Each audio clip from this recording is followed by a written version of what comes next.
Siyempre maraming nakaabang dito po sa Duterte Youth, no?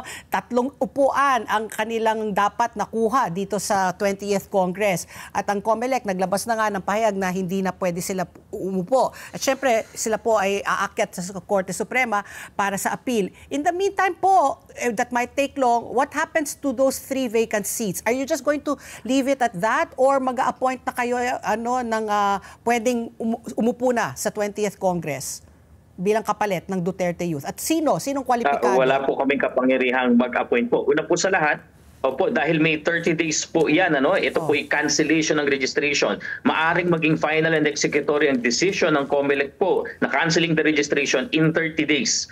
So sa 30 araw po na yan, pag wala kaming nakuha na temporary restraining order mula sa Supreme Court, ay ipapatupad po namin ang decision po na yan. So ang mangyayari po niyan, maaring mag-recompute ang COMELEC. Hindi pa po namin sinasabi na manggagaling doon sa bottom yung magpupuno. Hindi rin po namin sinasabi na kagad na dito. Maaring pong mangyari dyan, pwedeng manggaling sa dulo, pwedeng manggaling doon sa mga dati ng may isang upuan ay madadagdagan ng dalawa, yung dating dalawa ay madagdagan ng isa. So marami pong pwedeng mangyari. Hindi pa po kami umaabot sa punto na yan.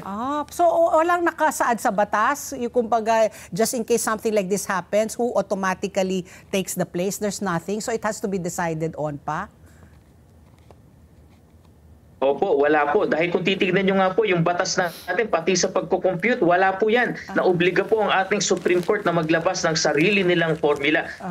At ito po yung kasama naming ipinananawagan kahapon na sana maamyendahan na yung Republic Act 7941. Malaman na natin paano ba talaga ang basis ng distribution nang hindi na nagpo-formulate ng formula ang Supreme Court. Malaman natin ano ba talagang sektor dapat yung kinakatawan. Ano ba talaga ang qualification ng nominees nang hindi na sinasabi na ito hindi naman to miyembro ng part ng sektor na yan. Bakit siya ang nagre-represent? Bilyonaryo, representante ng urban poor. Yan po yung mga reforms na hinihingi namin.